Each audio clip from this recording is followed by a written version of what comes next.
So, have you ever used the words coach and mentor pretty much interchangeably?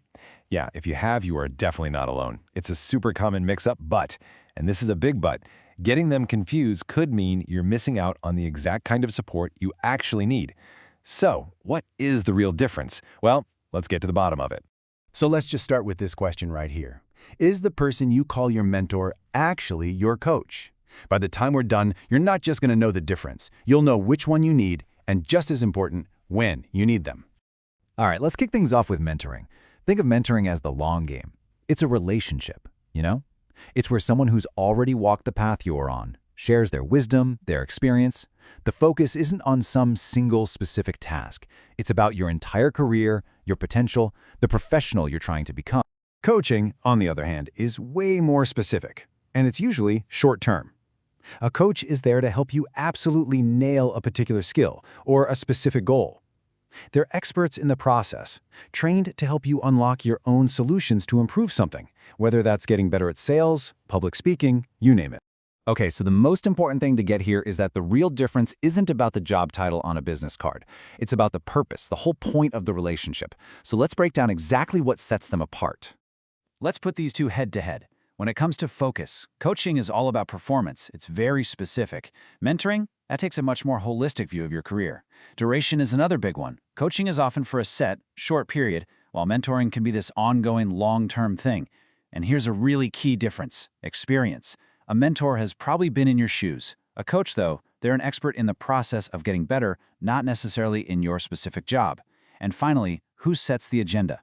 In coaching, it's usually the coach or the company. With a mentor, it's driven by you. You know, Dr. Nanette Miner just sums this up perfectly. It's not about which one is better.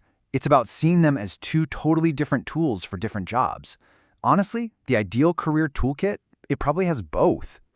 But wait, the story does not end there. The whole concept of mentoring is changing. It's evolving. That traditional picture of an older, senior person guiding a junior employee, well, that's getting completely turned on its head. And a perfect example of this is something called reverse mentoring. This flips the entire traditional dynamic. You have younger employees mentoring senior leaders, usually on things like new tech, social media, or just changing cultural trends. It's this powerful idea that, you know what, expertise doesn't always come with age or fancy titles. And the benefits? Oh, they are huge. I mean, a recent PwC survey found that 3/4 of senior execs see a lack of digital skills as a major business threat. Reverse mentoring tackles that head-on. It brings in fresh ideas, it makes workplaces more inclusive by giving junior employees a real voice, and it even helps build up the next generation of leaders. It all sounds great in theory, right? But the real question is always the same. Does this stuff actually work out there in the real world? The answer is a huge, resounding yes. And we're not talking about small companies here. General Electric is actually credited with pioneering this idea way back in the 90s. PwC uses it to boost diversity, and a company like Heineken uses it to keep their senior marketing folks in touch with what young consumers are thinking.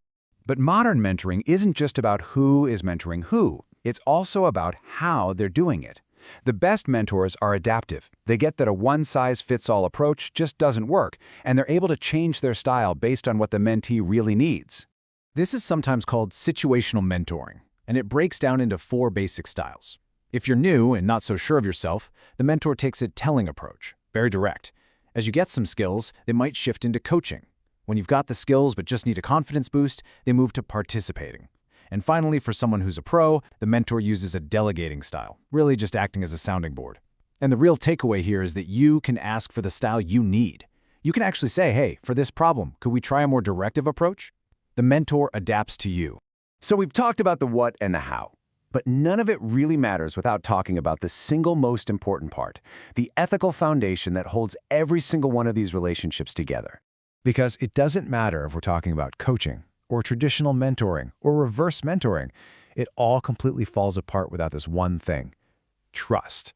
It is the absolute bedrock. It's what creates that safe space for the open, honest conversations where all the real growth actually happens.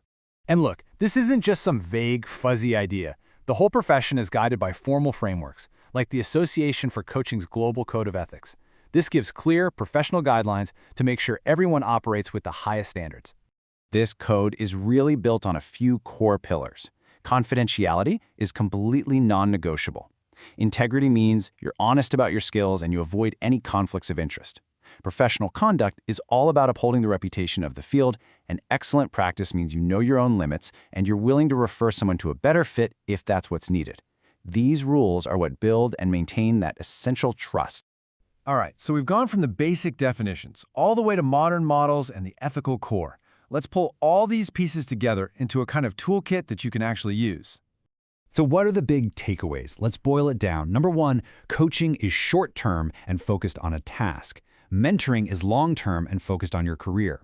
Number two, remember that mentoring is evolving in some really cool ways, like reverse mentoring.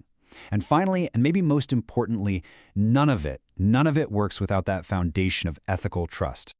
So I'll just leave you with this to think about. You need a coach for performance, and you need a mentor for the journey. So as you move forward, ask yourself, who do you have in your corner?